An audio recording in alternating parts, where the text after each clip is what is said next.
And we are on the green. Hello and welcome, ladies and gentlemen, to MMS Formula 1 Season 3, Round 5 of the championship. Today we are doing the Spanish Grand Prix, the grand return of Spain as a country and as a Grand Prix host to MMS Formula 1. We haven't done a Spanish Grand Prix in this era of MMS yet, and it's a nice coming back of this track, I should say. Circuit de Catalunya, a known track around the world, usually known for being quite boring in Formula 1 because pre-season tests, yada yada yada. Recently the layout has changed as well, but that's not the main talking point here. We're here to finally enjoy ourselves some nice Spanish racing, and we changed the layout. We have been using the 2016 layout of Barcelona, which had the tight hairpin and the chicane at the end, which caused a lot of havoc in the races. Both of that is gone. We're using the new corner layout, and we're using the nearly flat, no chicane version of Catalunya used by bikes to, keep the field a bit closer, to not separate them so much using a chicane. It's a sunny day. It's 3 p.m. on the track, so nice warm temperatures. With all that done, let's get to Max, who will show you and tell you the grid for today's race. Hello, and on pole position we've got David Granville in the Williams. It is his second pole position overall and the 9th pole position for Williams. Making it a 1-2 on the grid for Williams is Matthew Falcon, less than half a tenth behind him, so it will be a very close race between the two. Now, the rest of the grid, we've got Harry Herholt, Roger Reckless, Van Leer, Lucien, Galladini, Sahin, Blumschein, Tander, Agnes, De Sturman, Valjak, Hoshi, Stella, Katzenberg, Soppanen, Wernersen, Keith, Witt, Michaelmacher, Salsala, Matthäus Material, Radiantor, Flynn, Comedy-Pur, Waldinger, Aguirre, Nisbet, Tander, Kalmar, Schabermiller, De Jong, Curtis, Bettis, who has had a very bad qualifying today, only just in front of the 40s of Artemio D'Ambrosio and Edgar Effling rounding off the grid. Yep, it's very nice we can see Raku safe and sound after his accident during the Canadian Grand Prix. And I am curious about Bettis' race today because he's starting from the back, but last race, Canada, we've seen a one-stop only race, so who knows, maybe we will see some strategic shenanigans as well because of the different layout used. But with all that done, let's get to the grid. Also, slight change, the Formula 1 logo has been moved down to the bottom left corner, so as it doesn't look so awkward. But yeah, with all that done, let's get to the track itself. Let's go for the 5th race of the MMS F1 Championship. So here we go, the lights are coming on. Once again, it's 5 red lights. And we're green in Barcelona. It's a very good start from Granville. A poor one from Falcon. Immediately, Herholt side by side with the Williams driver. The other Bennett is also trying to go to the inside of the Williams. Side by side, Herholt to the outside. Herholt squeezes through Rakus, has contact with the other Williams. Granville tries to hold it on the outside, to the inside now. No, Herholt takes the lead. Falcon to the outside of his teammate, and Falcon might get it as well. He does, and Granville drops 2 positions in a span of 1 second, and it's all over for him. Van Leer sending it out to the inside of Miri Lucien, trying to follow her teammate through, but it's not looking too shabby as Blumschein trying to make some moves. Ginaldini ahead of Sahin, and the field seems to be calm. That is a very, very damaged car. No damage to anyone, it seems. Decent climb up from Keith. Material. Agnes has dropped down a lot of positions on the start. Michael Maha. Oh, no, that's Tander with damage. Oh dear. Tander with a broken front wing were probably taken during a braking. Oh, there was a big tussle down there into the 5th turn, I think. We're gonna see what happened there, but let's see what happened to Nick Temper. They just... Looks like he just braked himself right there going into the back of Sahin. As Ayrton Senna once said, if gap car, he tried it and they just forgot. There was no gap there, I believe. No gap, at least, that would be large enough for a car. It might have been big enough for a bike, but we're not at MotoGP here, there's Formula 1. Yeah. And there was a big tussle now going into this corner. Yeah, because he slowed down the whole pack. which led to the Alpine. I think that's Matteo Olsa-Saller. Yeah, that's Saller. He just had nowhere to go. He just accelerated into the back of Flynn. Yep, and I believe that was the Sechs-Speed that took a bit of air. Yeah, that was Waldinger riding the rear wheel there. Yep, very fortunate that he's not out of the race yet. And we can see cars all over the place. 3 wide behind Tanda here. Maybe even 4 right. Waldinger and Aguirre send it to the inside. Flynn as well. Waldinger and Aguirre get a nice run. Radiator very deep into the corner, very wide. And well, that did not pay off at all. In the back on Bettis is already making moves. He has passed De Jong. He has passed Efteling. Efteling in the 45 positions up. That is something to behold. Back to the front. That is indeed something. Lucien now making a move on Murray. Hoping to get some good points now after pretty good finishes in the last few races, I believe. Yeah, they were good, but disappointed due to the team's strategies that it just did not work out at all for the Ferrari team. Indeed, there's a lot of strategic master strokes and a lot of strategic mistakes happening up and down the grid in the last few races, and it seems to have been caused. We have Blumchen now in the Ligier, defending from Galladini in the Minardi. And there is Sahin in the Sauber now going to try and make a move on Galladini. Not quite making it, Galladini around for outside, but they're still side by side. Let's see, Sahin in the slightly superior engine, and he's through. He has gone up into 9th place. Yep, as Sahin and Tanda, no further action on their incident as now Valek sends it. There's a bit of contact as Galladini trying to cover him, or Valek went into his way. Luckily no damage for both. Hoshi having a fight with the Sturman for P12. Nice move from Hoshi. The Sturman goes a bit deeper now. Giuseppe Stella will try and get the position from the Jordan driver side by side. Pushes him slightly onto the curbing, but that's only beneficial for the Sturman as he can get the better racing line. Through the corner now, John Keefe in the Simtek, powered by a quite powerful Honda engine after recent upgrades. Simtek trying to come back this season after a very poor start. Keefe to the inside of Stella, pushes him deep into the corner. Not enough.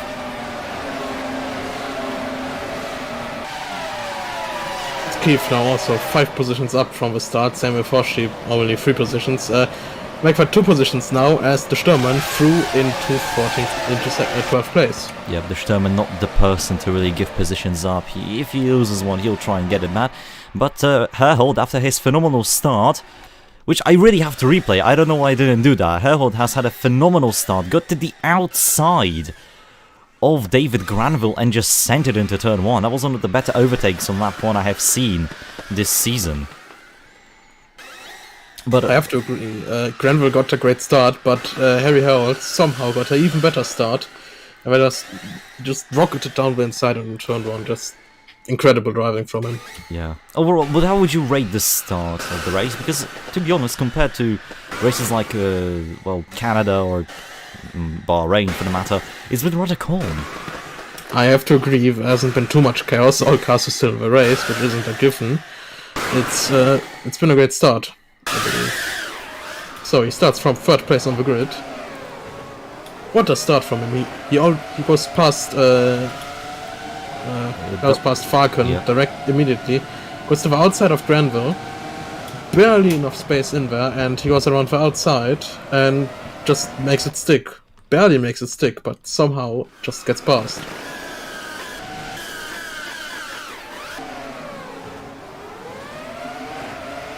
Now on board the Williams car, you can see 3 wide behind. Raku's also tried to do something into turn 1.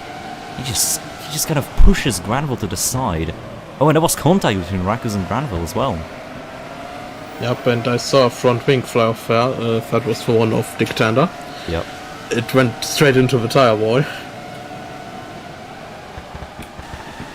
But yeah, the top is staying as it was. Van Leer on a chase to Sien lost quite a bit of time to Murray. Then we have Blumschein, Sahin, Van Leer, Galladini, the Sturman, Hoshi, followed by this little train of midfield cars. I really like the fact that midfield is so close this season, because at the end of this train you can see a Mick car, which is, well, rather surprising.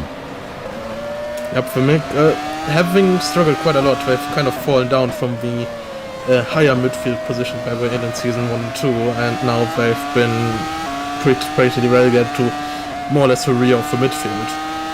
We'll have to see if they can salvage the season, but right now it's not looking good for them.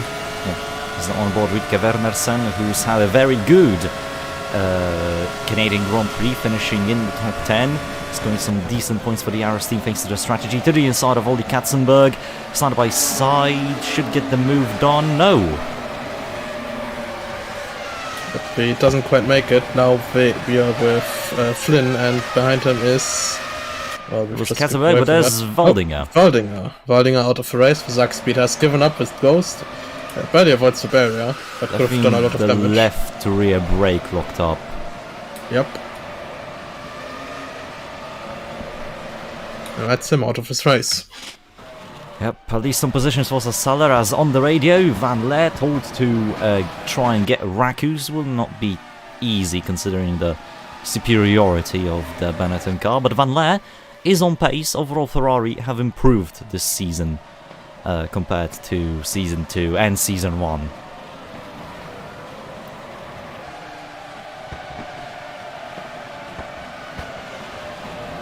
I have to agree with that. Ferrari was a terrible team, I have to say, in Season 1 and Season 2, and now they've kind of gone back up. They are back into great form, and they are probably going to try and make a bid into starting into P3 in points, perhaps. Yeah, they are trying to do that. Of course, for that to happen, Van Leer would have to stop having mechanical issues. As the Classic Motorsport Hub official channel asking if this is Catalonia because F1 is usually mediocre here. Well, that is the magic of MMS and AI racing. Even god-awful tracks can have some decent racing.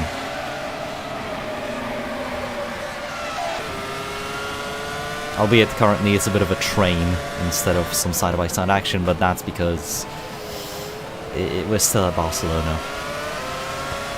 Also, since when is Zakspeed in MMS F1? Well, this is a good question because depends on which era you're asking, because Max over here was the team owner. As we can see, Wernersen now trying to complete a move on Katzenberg, side by side, and nearly bang wheels through the little chicane here, through the S section. Michael Maher tries to go to the inside of Wernersen. Wernersen goes wide, still side by side, not anymore with Katzenberg, as into the new hairpinish corner they go. No moves being made. Back to the dog. Max was the owner of Zaks. If you want to be specific about all of MMS, then they start in the second era, I think. Second era, Season 5.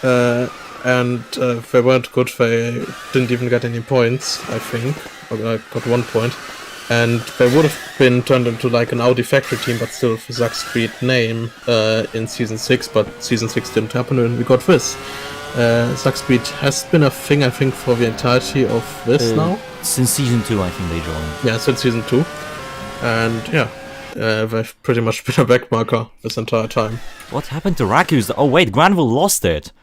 Granville oh dear. Granville locked up nearly, no, he hit his teammate, went off, through the curbs, slowed down Rakus, slowed down Van Leer. That was very dangerous from Granville. I think that the stewards might be able to assign a penalty to that, because that was just... not a good rejoin. Well, he also hit into his teammate while locking up, and then he rejoined into his competitors. Yeah. Then we saw a battle between Granville and Rakus. They nearly banged wheels here, side by side, and kind of what Wernersen did, but they left each other in the room. Murray now goes to the inside of this corner on Granville. Granville gets past. And Murray up into P3, profiting a lot from this. But then Granville comes back on him, gets the move done, and Van Leer is stuck behind the McLaren now, but, well, I can't really call him stuck behind since Murray is pulling away. The stewards want a replay of the Granville lockup, alright.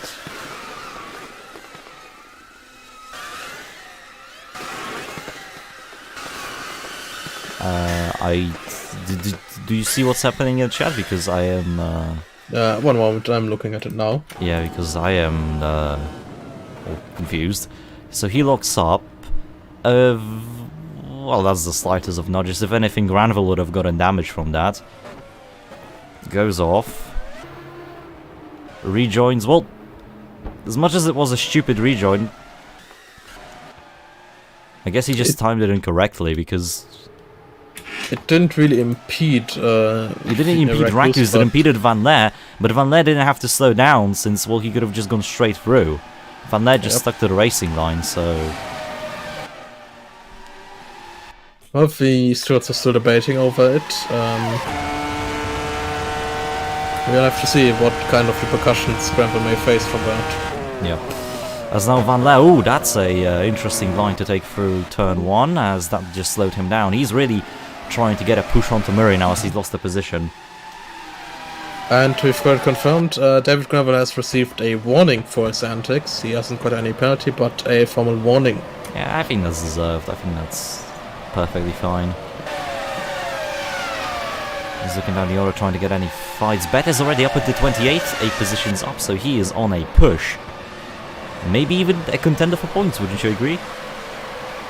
Perhaps. It's about 3/4 of the race still remaining. If he were to continue climbing up at this rate, then he would win the race. Yeah. But I don't think that's going to be happening. He may as well just slide into the points somehow. I mean, you know, this is still MMS F1. Anything can happen as now Katzenberg is harassing the back of Agnes. Gives him a bit of a nudge. Sorry, wasn't able to actually overtake him. As Nick Tander is asking the team for more power as he wants to catch up with the pack. The team formally tells him that they cannot. Yep, on board with Friedrich Wernersen now, right behind Oli Katzenberg. They're fighting over 20th place here, not quite in the points, but they may be trying to catch up to points, and we can see here how fast the Arrows is in the straights, and, well, in the corners it really just struggles and doesn't quite make it past. Right behind him is Brian Hirr, that is Sean Michaelmacher, as far as I'm aware, for the MIG team. Also not quite as good of a car as the Arrows, as far as I'm aware, but still keeping up nicely. Yeah, Michael Maher is really out-driving the car, if I had to say in this, as Kalma is trying to attack Marcos Aguirre, who has been surprising me, because he has a very good teammate in Giuseppe Radianto, and he's been beating him in quite a few races. He's ahead of him in the standings, so there's a bit of a promise for the Tasman team that, well, they might have two very good drivers on their hands, and with more upgrades, Marcos Aguirre and Radianto might, you know, get themselves higher into some points. As Aguirre is, I believe, like in the top 15 in the points. I'm not so sure. I will quickly check.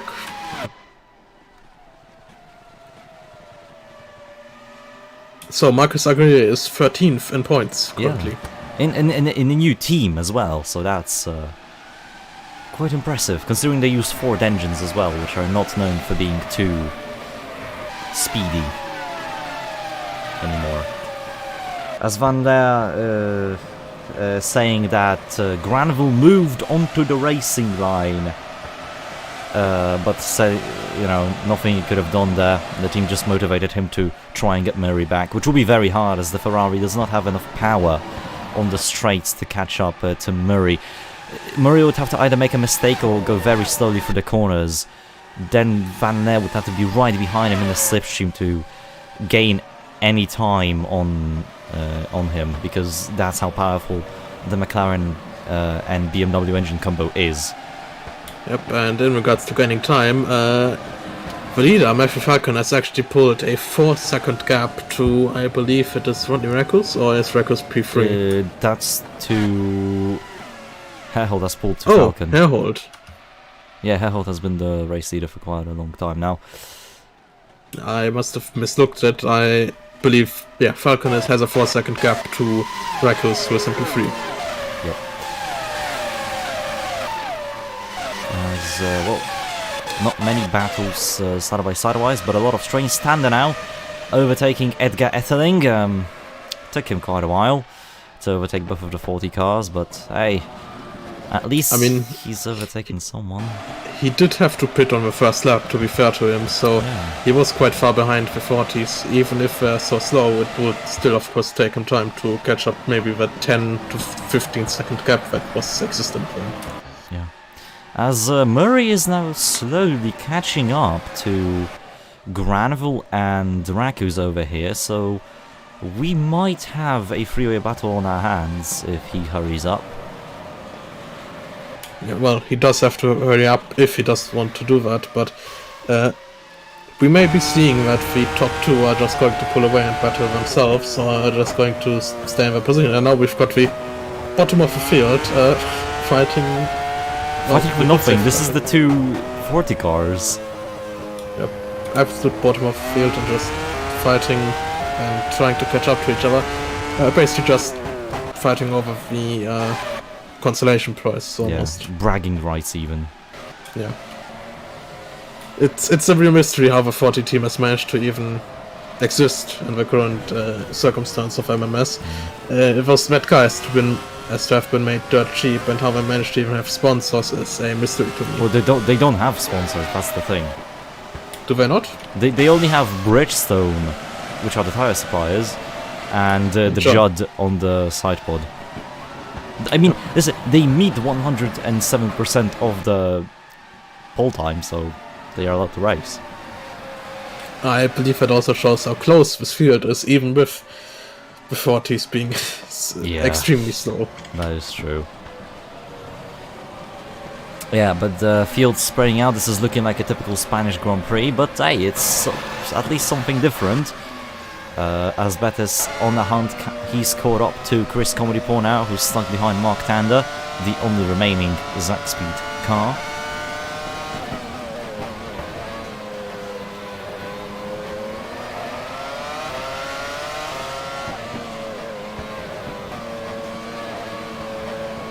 Okay, we have some questions. Curtis might but count. This is not on iRacing, this is on Automobilista 1. Hey, we have some new people. That's nice. Yep. YouTube algorithms are working. Let's go. And Retro Betis making a move down the inside of Chris Comedy-Paul. Chris Comedy-Paul fighting back, but going on the outside, and Chris Comedy-Paul has stayed in his position. Right behind now is the Tasman of Giuseppe Radiante, if I'm correct. Yep. Oh, there's the yellow flag, Oh, no! It's Michael Macher out of a race. What has happened to him? Car broke. The car just broke. You can see he had a power cut here. Then the team just tells him, yeah, mate, park it up, it's over. That is very unlucky. As his teammate passes him, and that's a very sad image there. Just a Mick parked in the background as now. There's a car in the pit lane. Wait, the pit stop window is open. Oh dear. And that's the Ambrosio who came into the pits, and that's a mandatory stop. That's a pit stop. Here we go. Wait, Murray and Granville have swapped positions as they have. What happened to Granville?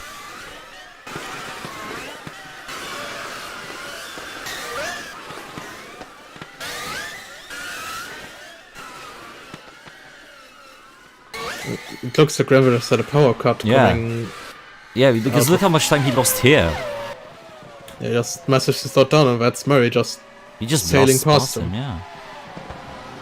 And then Granville is, you know, nursing the tires because he's coming in on this lap. So that's quite bad.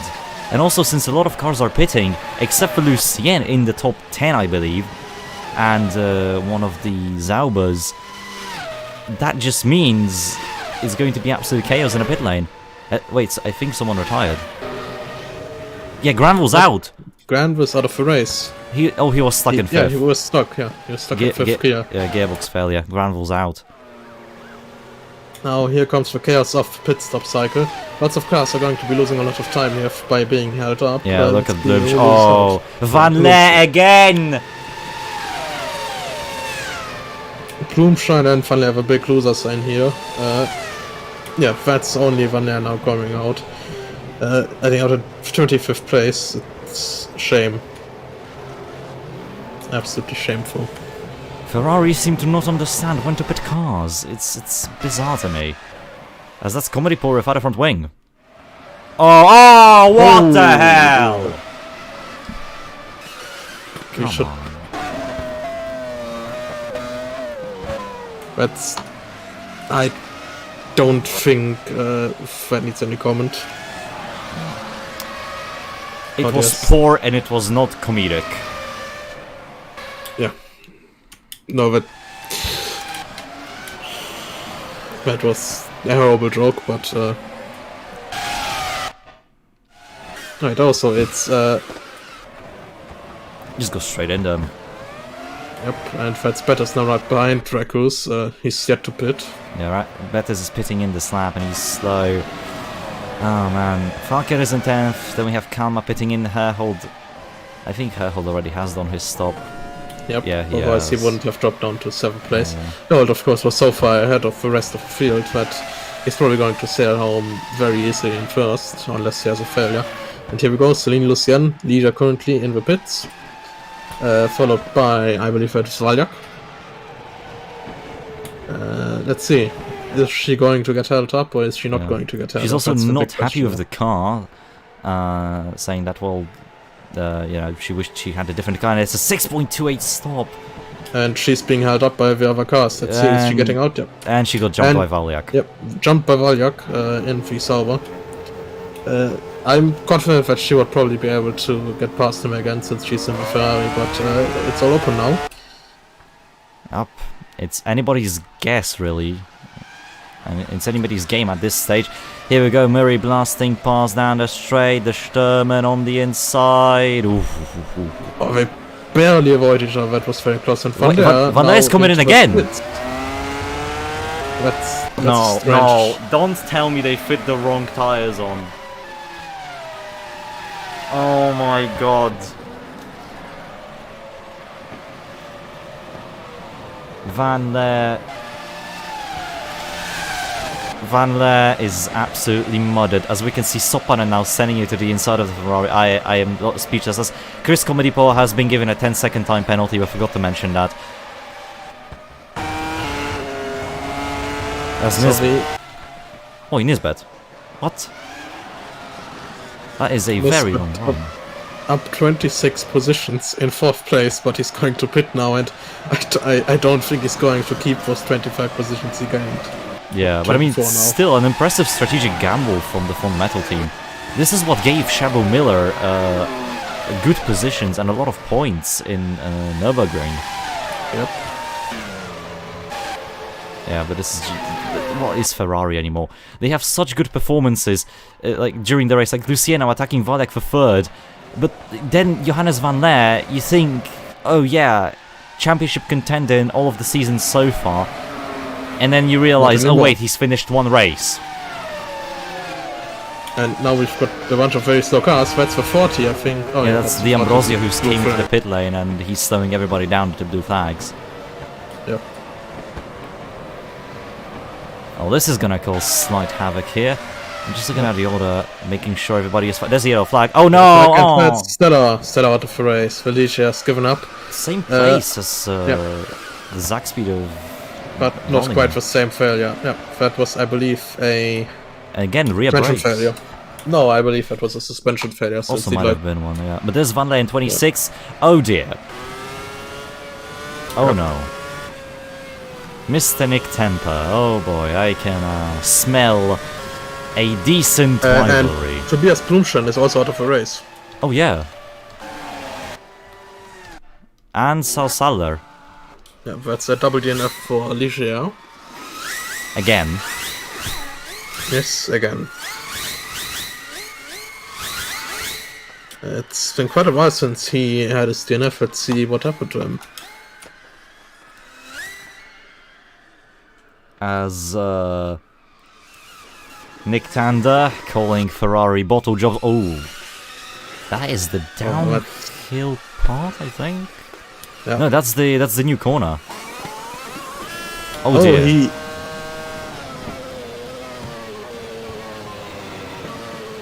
got Rex was completely failed. Yeah, he did the wall at about 80 kilometers, and Sasala at a gearbox failure, which led to him just stopping the car.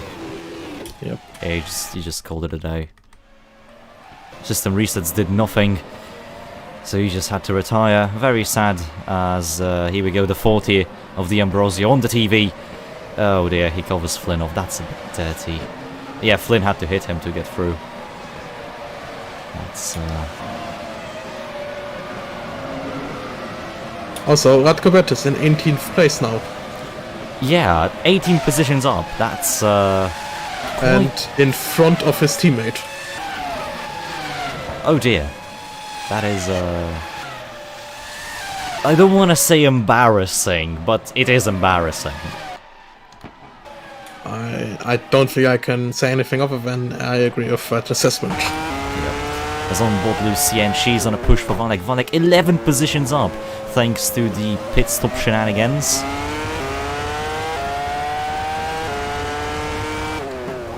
Van Dijk pulling away from the Ferrari though, so I think the Mercedes power is doing Zamba wonders. There's a car in the pit lane. And that is Shabo Miller. And that's a mandatory stop. And yeah, De Jong is also coming in.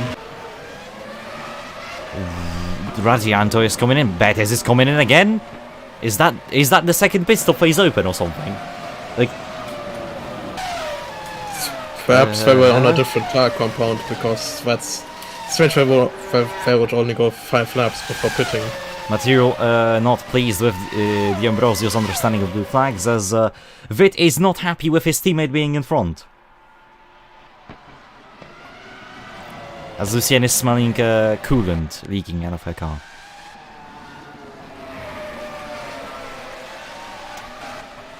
But this race has opened up. Betis is in. Maybe trying to do the undercut here. Like the biggest undercut in history, but I mean it would make sense. Van Leer, wait, no, what? A 3-stop race for Johannes Van Leer. Yeah, Betis is out of the pits now. Yeah, Betis was not held up. 4.21, that's a very good stop. Betis is a free man. Same with Radianto. Oh, Tande got held up and all. I am sorry for laughing, but I just can't, dude. Oh, please, no, Curtis. Okay, thanks. Oh, they are getting lapped. Okay, that's actually good blue flags from De Jong, I have to say that. That was nice stuff. But, I am so confused that the leaders are not coming in, as Matthew Falcon is fighting through literal hell. Yep, for backmarker hell he goes, and whether or not he will return is a mystery. It's not broken orange, what do you mean? It's just tire strategies. I mean, to be honest, I think I see the sense of some drivers coming in like Betes, because they expect other teams to also go on a 2-stop strategy, right? So, if they pit earlier on a harder compound, and save it up now, because Betes pretty much shredded his on his push, they can now possibly gain a lot of time, because the pack here is bunched up, like the midfield is close together, so if they pit all at once like they did with the first pit window, they're gonna lose heaps of time. Was there just a car off the track on the back straight? No. I believe I saw Betis off the track there. Maybe it was. Oh wait, that's oh. That's Tandem for the front wing. Oh, I think I can imagine what has occurred. Oh. Wait, no, that's on... What? Nick?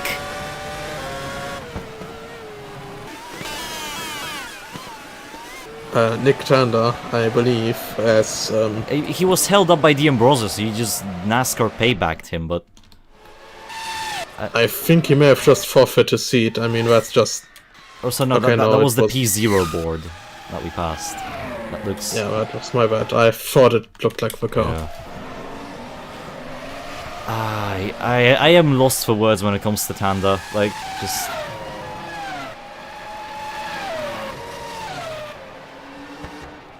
As Betis is just pretty much begging his team to not screw this race up for him.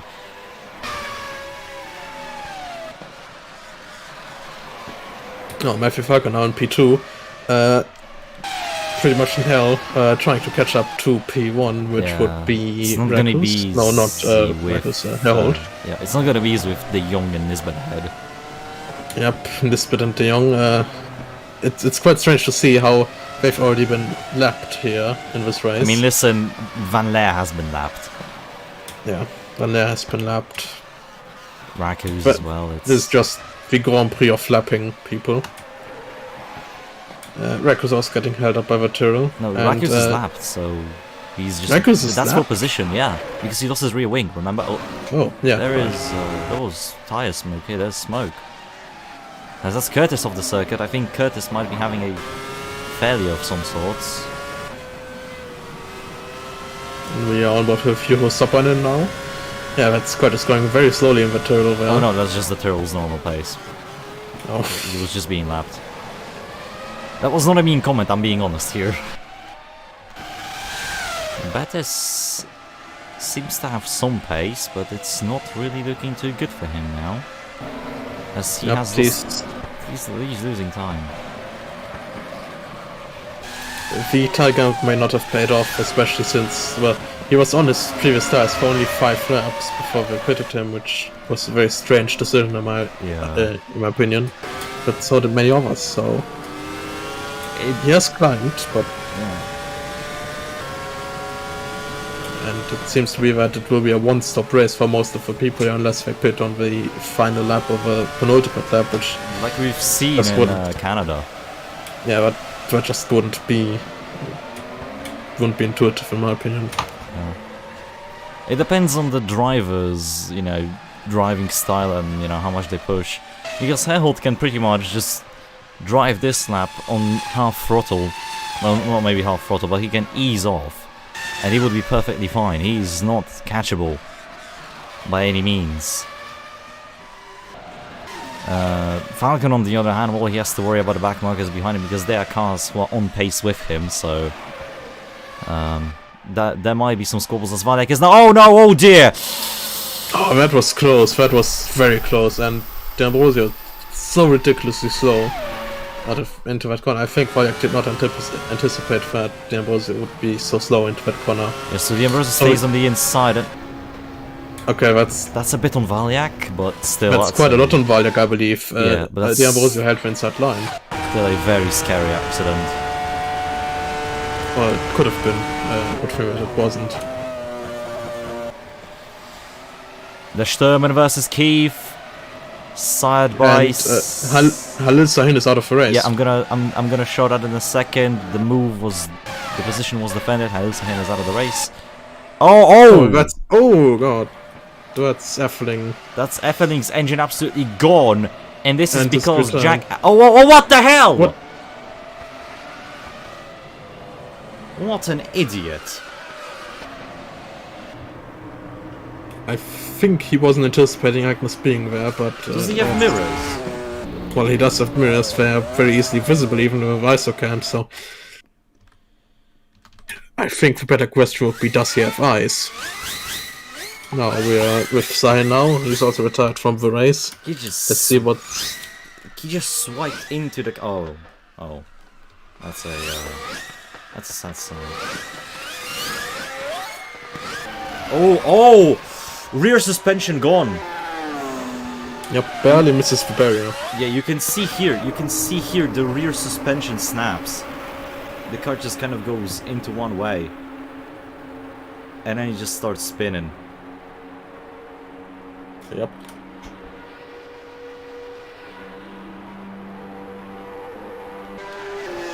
That is unlucky, but that is just... Ethling, that is ridiculous.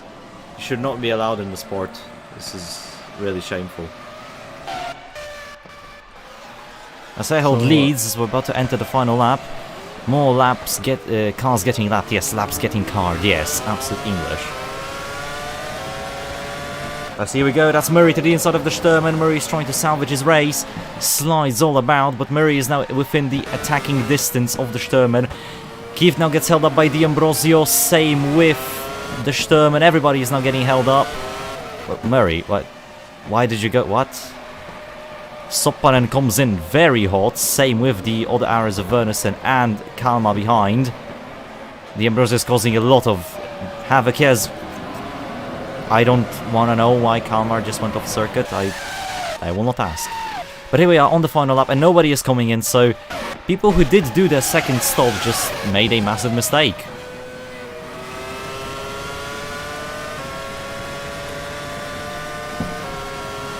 The stewards are currently debating whether or not they want to give Effeling a free race ban or one race ban. Oh no, that's Lucien off. That's Lucien out of the race.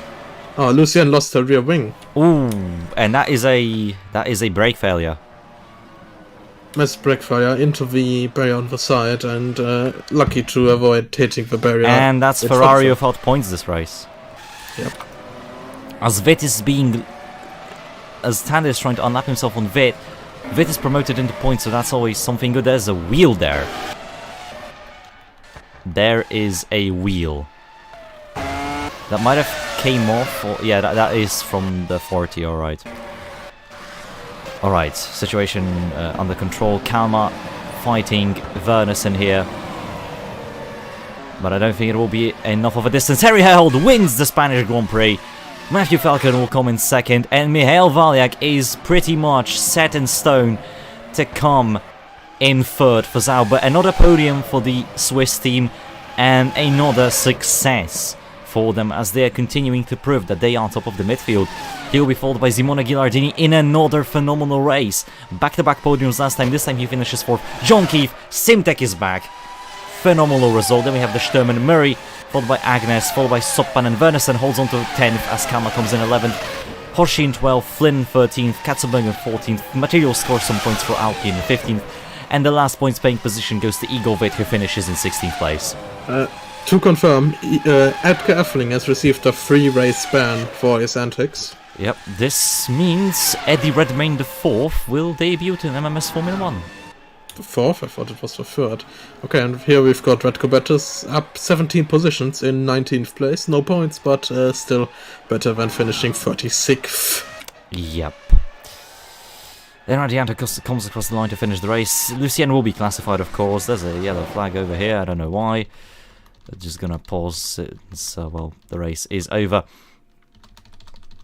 Actually, why is there a yellow flag? Oh, Nisbet parked up. That's, yeah, Nisbet parked the car. Thankfully, he was lapped, so he will be classified. But yeah, there's your race win. There's your fastest lap setter as well. Harry Harehold, he is officially back. So, driver of the day. That's a tough question, actually. I would say Bettis, but at the same time, he didn't score any points, so I don't think we can really say that he would be driver of the day. It's a hard choice. I think it could be Valiak, since he got P3, but I don't know exactly where he started the race. He's 11 positions up, so... Yeah, I think Valiak deserves driver of the day then. Yeah, I'm debating between Valiak, Keith, and in the end, Radko Bettis. And Attila Kalmar, 21 positions up as well. A lot of drivers gained a lot thanks to the pit stop phase, so it's hard to choose, but it will be some of those. Right, that's it. Next race is the British Grand Prix. We're coming to Silverstone, the modern Silverstone as well, so that race should be a blast, considering, you know, how good Silverstone always is. And we have completed 1/3 of the season. Yep, 1/3 of the season, but the title fight is still wide open, with Verholt now winning. Which means that he actually extends his championship lead over Sahin. Sahin having not finished the race, meaning that he will drop down very badly. Granville having finished second, I believe. Meaning that he and Harold will now be quite close. I believe only 5 or 6 points apart. 6 points, yeah, because the fastest lap point as well. Yep. So it's still a nice close championship fight. So yeah, that's it from me. And goodbye. Yep.